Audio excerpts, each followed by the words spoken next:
I remember lying on the kitchen floor, looking up at the ceiling fan, and my first thought wasn't about pain. It was, this is it. This is how it all starts to end. I'd fractured my hip. I was 60 years old. I had plans, a trip to Japan, a veggie garden I'd just started, and suddenly I couldn't get off the floor. That moment Sandra describes, that terrifying stillness on a cold floor, it happens to over 300,000 Australians every single year.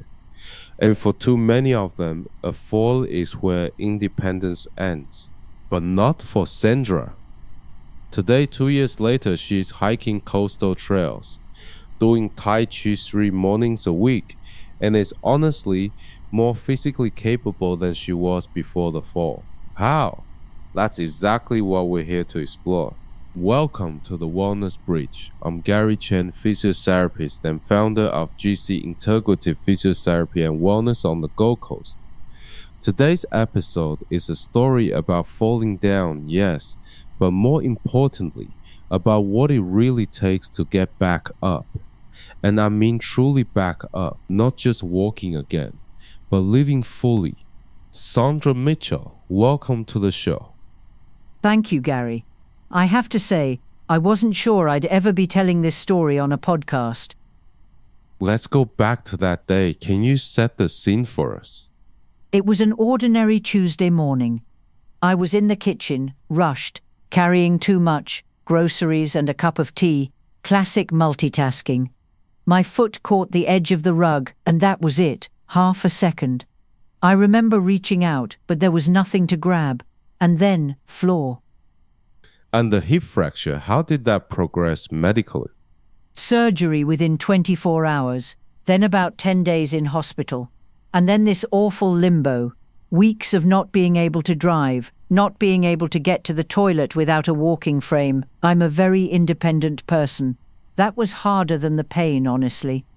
What you're describing is incredibly common, and I want to give people the clinical picture here because the statistics are confronting. A 2024 meta-analysis published in Osteoporosis International, looking at nearly 500,000 hip fracture cases, found that the risk of death within 30 days of surgery is around 1 in 15 for people with 2 or more coexisting conditions. 1 in 15 within a month. I did not know that. Most people don't. And age is the strongest predictor.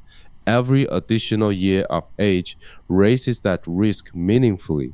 This is why physiotherapists get involved from day one after a hip fracture, not days later. Day one. My physio came to see me while I was still in the hospital bed. I remember thinking, why are you here? I can barely move. And that's exactly right, because the research is clear. Delay in mobilization after hip fracture dramatically increases mortality risk. The body starts to lose function within hours of being sedentary. But Sandra, the physical recovery was actually the simpler part of your journey, wasn't it? Yes, in a way it was. My body got stronger, but my mind, that took much longer. Tell me about the fear. Every time I stood up, for months, there was this voice in my head. What if I fall again? And it wasn't irrational. I had fallen. So I started holding the walls, grabbing bench tops, avoiding the stairs after dark, avoiding wet surfaces entirely, canceling things. What you're describing has a clinical name, falls-related self-efficacy. And the research on how common this is after a hip fracture is sobering. A 2023 systematic review in BMC Geriatrics looked at 36 studies involving over 5,000 patients. They found that fear of falling after a hip fracture affects anywhere from 22% to 100% of patients, depending on how it's measured. 100%. So it's essentially universal.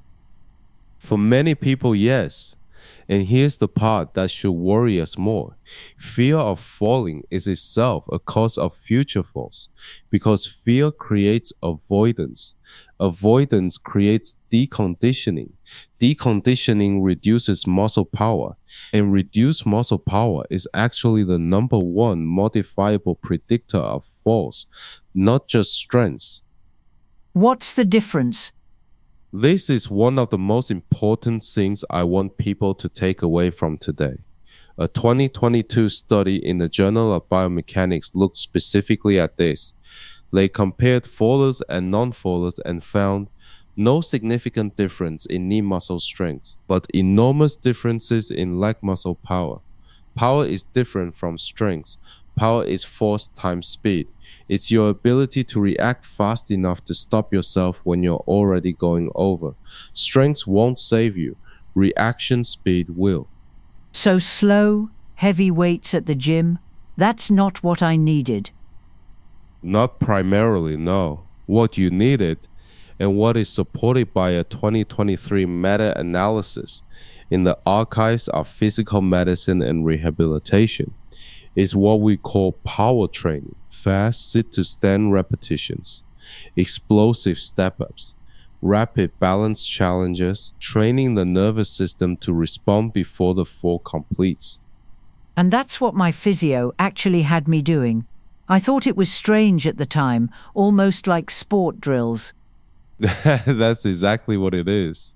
But Sandra, here's where your story becomes something I find genuinely remarkable. Because the fear didn't fully go away with the physical training, did it? No, I was physically strong. My physio signed me off, but I still felt brittle, like the confidence was missing, like I was living inside a body I didn't fully trust.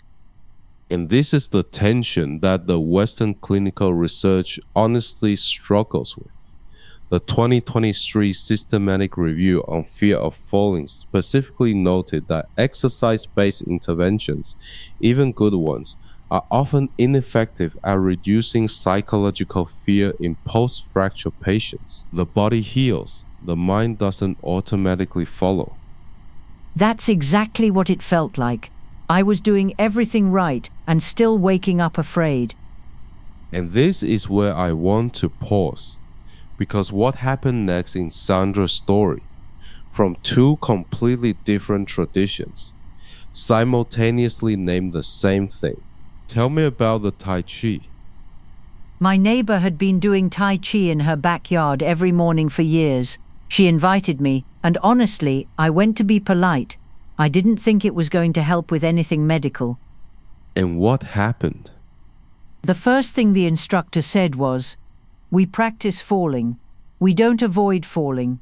We learn to yield, to move with the ground, not against it." I want to stop here because what Sandra's Tai Chi instructor described, yielding, not resisting, is one of the oldest principles in Taoist thought. The concept of Wu Wei, non-resistance. You don't harden against what is coming. You move with it. The water doesn't fight the rock. It flows around it. And here is the extraordinary convergence. Western clinical research on fear of falling uses a tool called the Falls Efficacy Scale. It measures, in essence, your belief that you can move through the world without falling.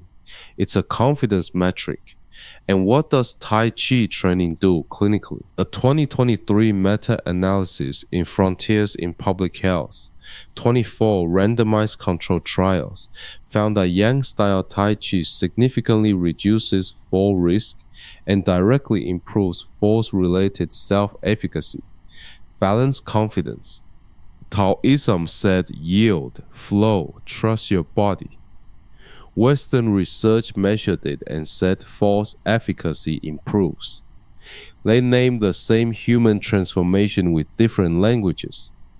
When I heard it explained that way, I got emotional actually. Because what I'd been missing wasn't muscle, it was trust. Trust in my own body. Let's make this practical.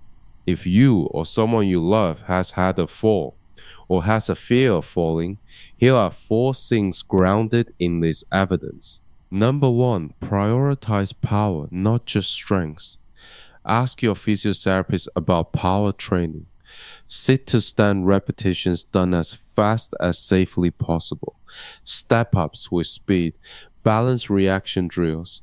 The research is clear. Reaction speed is what catches you. Number 2, screen for fear early.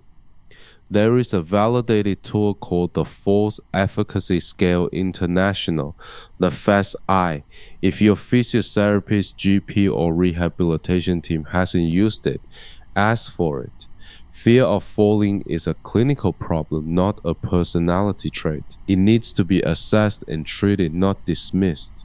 Number 3, if Tai Chi is available to you, commit to it long term.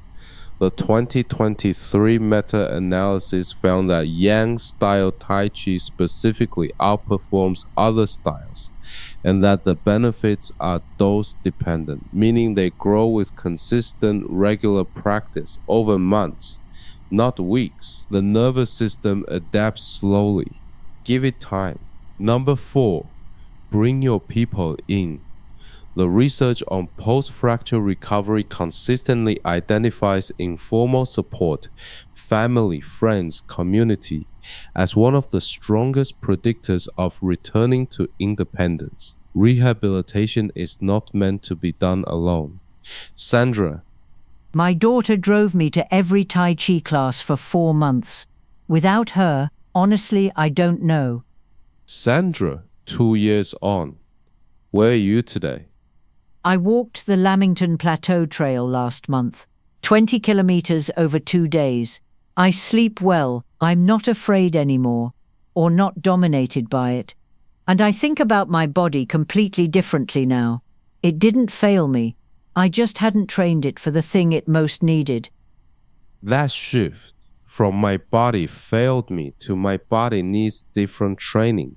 That is the whole philosophy of this show.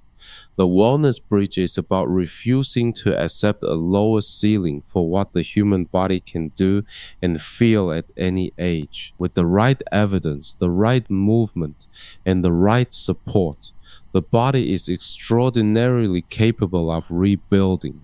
Sandra, thank you for your courage in sharing this. It will help more people than you know.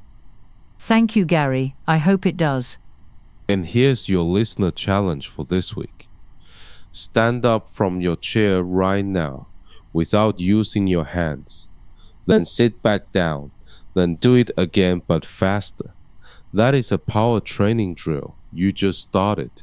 If today's episode moves something in you, please share it with a parent, a neighbor, a client. Falls are preventable. Fear is treatable. Independence is worth fighting for. I'm Gary Chen. This is the Wellness Bridge. Remember, together we find balance in one.